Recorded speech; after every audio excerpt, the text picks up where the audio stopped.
안녕하세요. 나무아카데미입니다. 저희 사이트는 국어 내신 대비 학습 자료를 제공하는 사이트입니다. 오늘 강의에서는 6월에 시행된 고3 모평의 동유가와 해촌일지 분석을 해보도록 하겠습니다. 자, 그러면 일단 먼저 동유가 내용부터 살펴보도록 할게요. 자, 일단 동유가는 중간에 지금 중략이 되어 있는데 앞부분에서는 사자본과 관련된 이야기가 나옵니다. 자, 어떤 내용인지 같이 볼게요. 자, 지금 화룡 땀 깊은 못이 너럭바 위아래 있어 뿜으며 들썩이며 변화가 무궁하다. 뿜으며 들썩이며 이렇게 역동적인 모습을 시각적으로 묘사하는 부분 확인해 볼 수 있고요. 자, 그 용소 위에 사자봉이 있습니다. 자, 사자봉 높은 돌이 용소를 굽어보되, 그래서 용소 위에 사자봉이 있는데요. 거기 바위 중턱 파인 곳에 돌 하나가 끼어 있다고 합니다. 그래서 스님이 이 사자봉 중턱 그 돌 하나 끼어 있는 것에 대한 이야기를 좀 들려주었는데요. 배경 이야기를. 무슨 배경이 좀 있느냐. 사자가 화룡더러 말하길 내 몸이 육중에서 무너져 내리면 너의 깊은 못, 요거 이제 용소를 말하는 거예요. 용소. 자, 이 용소가 이제 터전도 없이 사라질 테니까, 자, 내 발 조금 고여다오. 그러니까 자기가 지금 그 바위 중턱 파인 곳이라고 했잖아요. 그러니까 그 중턱 파인 곳이 이제 사자의 형상으로 봤을 때는 발 밑에인 거예요. 그래서 그 발 밑에를 좀 괴 수 있게 해달라라고 용에게 부탁을 한 겁니다. 자, 그러자 화룡이 그러네 하고 여기서 건너편 산에 가서 돌을 빼다가 그 사자 형상 아래 발 밑에 돌을 끼워준 거예요. 이 바위 괴었다 하네라고 하는 게 바로 이겁니다. 그래서 바위 중턱 파인 곳에 돌 하나 끼어 있다. 를 이제 설명하고 있는 거죠. 자, 그래서 이 얘기를 듣고 들어서 그럴듯해서 이 화자가 건너산을 바라봤더니 정말로 산 중턱에 돌 하나 빠진 틈이 있대요. 그리고 그 돌이 이 사자봉 아래에 끼어 있는 돌과 사이즈가 비슷하다는 거죠. 틈과. 그래서 여러분 느낌이 혹시 오시는지 모르겠습니다. 그래서 느낌이 이제 어떤 느낌인 거냐면요. 여기 이제 뭐 사자 형상이 이렇게 있다고 쳐볼게요, 여러분. 여기에 이제 돌 아래 이렇게 틈이 있는 거예요, 틈이. 여기 근데 그 틈에 돌이 끼어 있습니다. 그런데 건너편에 산이 있는데 그 산 중턱에도 이렇게 틈이 있어요. 근데 이 틈과 이 돌 사이즈가 비슷하다는 거예요. 그래서 그걸 보고서 이제 정말 좀 그럴듯하다라고 생각을 하고 있는 부분을 우리가 볼 수 있었습니다. 자, 중략 이후 부분 볼게요. 자, 도로내려 금강문에 남여 타고 절에 와서 점심을 먹은 후에, 여러분 이 남여라고 하는 건요 가마예요. 그래서 화자의 신분이 이제 좀 그래도 양반이구나 라는 걸 알 수 있는 부분이 여기 이제 남여라는 것이 있습니다. 자, 지금 그래서 화자가 막 이렇게 우물집도 구경을 하고 하는데요. 여기 보시면 21일 조반 후에라고 하는 부분 나오죠. 21일 아침 식사 후에라는 건데요. 구체적인 날짜를 밝히고 있는 부분을 통해서 우리가 이게 이제 일기의 성격을 가지고 있구나라는 점을 알 수가 있습니다. 자, 그런데 어쨌든 그때 보슬비가 계속 내렸대요. 그래서 날이 흐리고 안개가 덮였다라고 나옵니다. 그래서 원래 이 화자는요 만물초를 구경하러 가려고 했어요. 그런데 지로승과 주막 주인이 붙들고 만류를 합니다. 뭐라고 하느냐?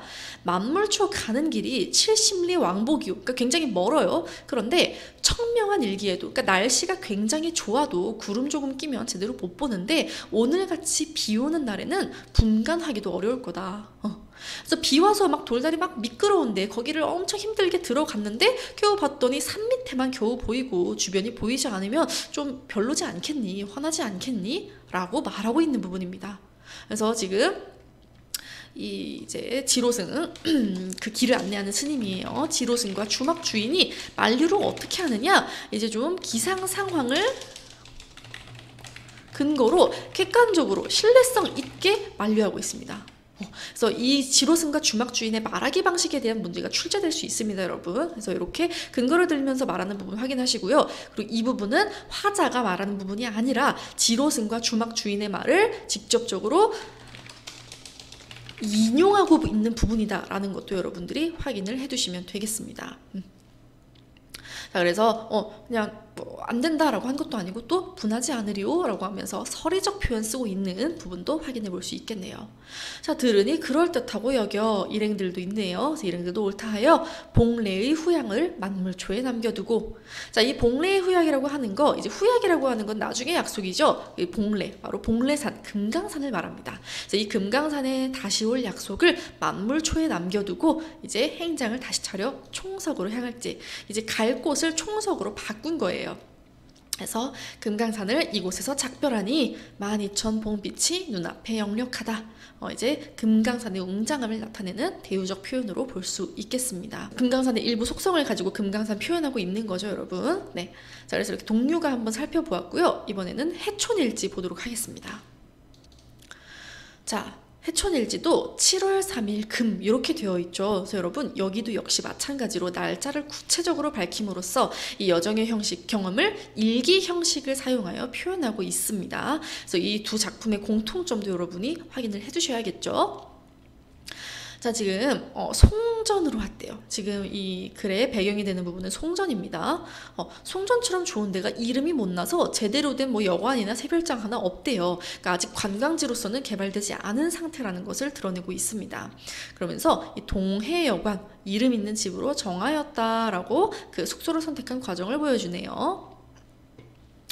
자, 그래서 지금 고저가 곳간바닥 그대로인 듯이 송전은 솔밭 그대로다. 그러니까 이 고저라는 것이 곳간바닥이라는 한자 의미인데 그것처럼 자기가 지금 간 송전 역시 솔밭이라는 한자어 그대로 푼 거거든요. 여러분 여기 있죠. 솔밭 그대로다 라고 하면서 그 내용 얘기하고 있고요. 지금 보시면 해풍에 자란 솔들이라 통만 굵고 가지는 적은데 모두 아래로 드리워서 파라솔이라도 아주 요즘 유행형들이다. 그래서 이 솔의 생김새를 보고서 통만 굵고 가지는 적은 이 솔의 생김새를 보고서 그것과 유사한 파라솔을 연상하고 있어요. 그래서 이 쉴 수 있는 공간을 떠올리고 있는 거. 그래서 이 솔과 파라솔의 생김새의 유사함을 통해서 얘기하고 있는 점 확인을 해 두시면 되겠고요. 자, 솔만 보면 봄인 듯하다. 그렇게 푸르기만 하지 않고 윤택하다. 솔에 대한 인상 표현하고 있는데요. 또 땅만 보면 가을인 듯하다. 그렇게 모세가 보드랍지만 않고 쨍쨍 소리가 날 듯 양명하다. 지금 솔과 땅의 대비를 통해서 이 송전의 독특한 분위기를 형성하고 있죠. 그래서 이렇게 봄과 가을로 이렇게 설명하고 있는 부분도 확인을 해두시면 되겠어요. 자, 거리에서 바다로 나가는 길이 좋다. 이제 글쓴이가 바다로 나가고 있는데요. 공간의 이동 우리가 확인해 볼 수 있습니다. 그런데 이 길이 너무 좋대요. 정하고 고운 길을 나는 일찍이 걸어본 적이 없다라고 하면서 이것에 대해 뭐라고 비유를 하느냐? 혼례식장에서 이제 막 나오는 신랑 신부가 걸었으면 싶은 그런 길이다. 그래서 굉장히 아름답다라고 하는 걸 이 신랑 신부가 행진하는 길에 빗대어 강조를 하고 있는데 그거에 대해서 이 길이 끝나면 갑자기 철봉이 하나 나온대요.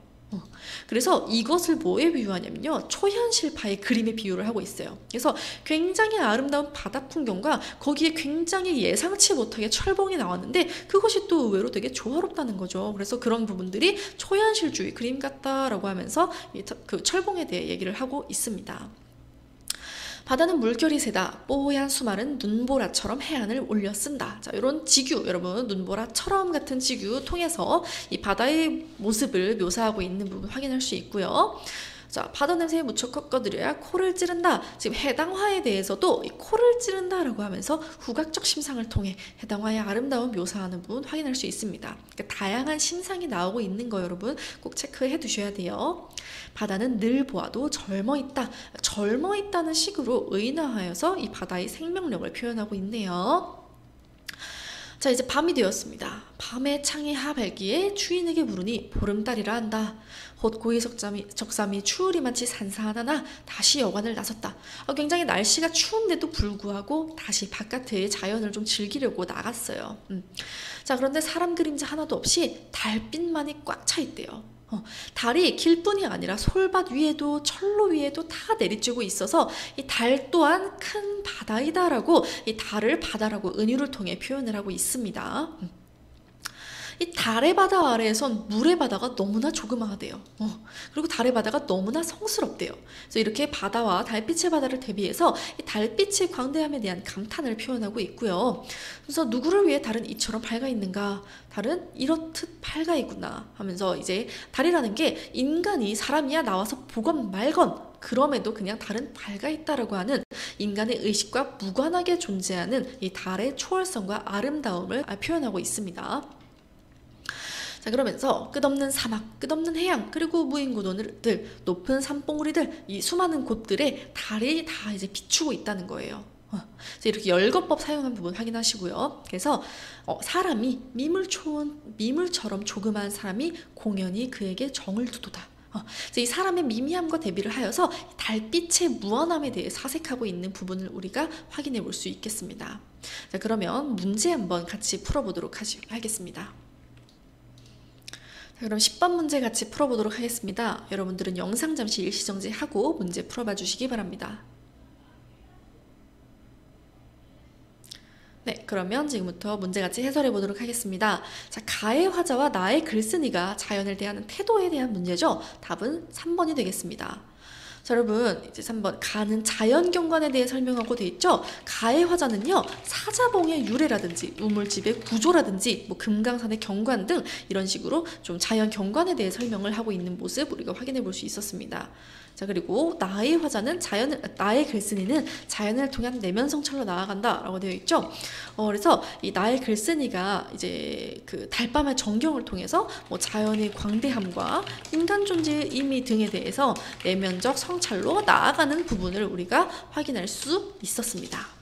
자, 이렇게 문제도 한번 같이 풀어보았고요. 이 외에도 더 많은 문제나 자세한 학습 자료는 저희 나무 아카데미 홈페이지에서 확인하실 수 있습니다. 감사합니다.